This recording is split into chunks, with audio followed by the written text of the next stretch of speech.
What is up, you guys? Today I wanted to bring you all into my favorite space in my home, and that will be my living room. So sit back, relax, and I hope you enjoy this tour.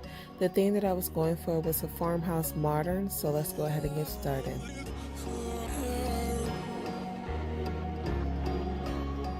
Now my couch I actually got from Ashley Furniture Store. I went for a gray color and something that is chic yet comfy, since I have two kids and a husband that enjoy their time in the living room. The pillows are actually not the original pillows that came off the couch. I wanted lighter pillows, so I went with the color scheme of white, gray, and black.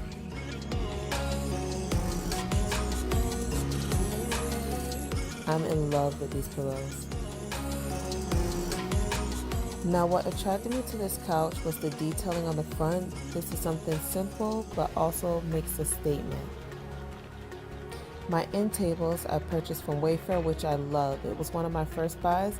I love the geometric shapes, and the detail in the glass on top makes for easy cleaning.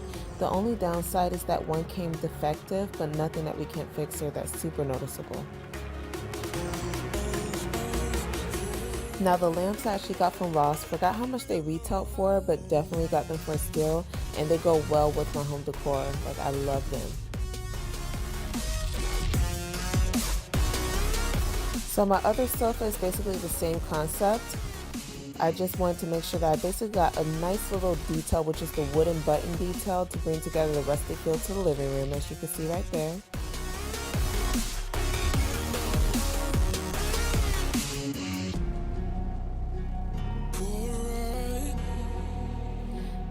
Now, my next would be my baby blues. I got these last year, I believe, from Marshall's. When I tell you that these are my favorite pieces in my house, I'm in love with my accent chairs. They are literally the highlight of my room. And they're navy blue.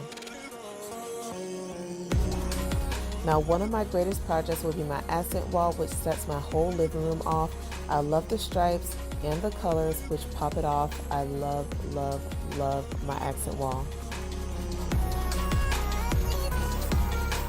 Now my bookshelf case I actually got from Amazon, which I also love and use to display a lot of meaningful things to me, which I'll be showing you all shortly, so stay tuned. This sign is a sign that my son held and walked down the aisle when me and his father got married. It's super special to me, and I love that I can use it as a decor piece in the home. Now this sign I actually got from Hobby Lobby, and the happiness is homemade just made me love it even more, so I had to get it. Now I love a rusted looking clock. I got this piece from Burlington, and this piece right here I actually got from Hobby Lobby. I love the design and it just spoke with me, so I went ahead and I bought it. Now this piece right here is something that my mother got me for Christmas, and I'll be putting the rest of my wedding photos in here as well, so that's amazing and awesome. So there you have it, guys. It's short and sweet. I hope you all enjoyed my living room tour. Many more decor videos to come. And remember, make your home your own. Originality is where it's at. Make your ideas your vision. Until next time, guys, don't forget to like, comment, hit that subscribe button, and hit that notification bell so that you never miss an upload. And if my home inspired you, please feel free to tag me. I would love to see your ideas. So I will talk to you all later. And don't forget to give this video a thumbs up, and I'll keep putting out the same content. Bye, guys.